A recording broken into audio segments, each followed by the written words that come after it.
गत विलंबित राति में सहर में हाथी पशि कला नाकेदम।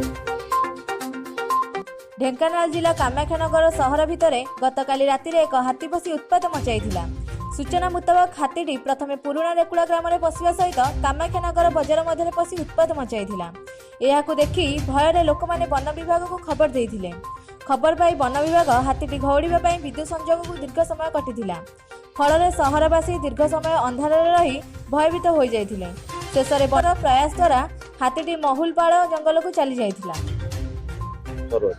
देखो प्राय मासे 1.5 मास तले 11 टिकिया विशिष्ट हाथी पल कामाख्यानगर सहर उपखंड में धूम आतंक मचेवा 1.5 मास पर गला काली राति एक नरहंता गुटिकिया दंता हाथी सहर भितर सहर जनगहलीपूर्ण कोर्ट ठारू आरंभ कर मार्केट भितर हाट भितर विभिन्न जगार तार उत्पात मचई काली सी लोक भयभीत करछि।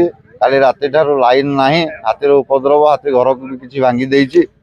आ गला काली ठारू राति ठारू वन विभाग हाथी की घोड़ेवा पई पूरा राति जाक नाकेदम अवस्था करी पूरा माने अस्तव्यस्त हो वन विभाग काली राति रे हाथी की घोड़ेछि। किंतु हाथी जो सहर भितर तार आतंक मचई सहरवासी वर्तमान आतंकित अवस्था भयभीत अवस्था एक भयर वातावरण सहर रही हाथी की नहीं।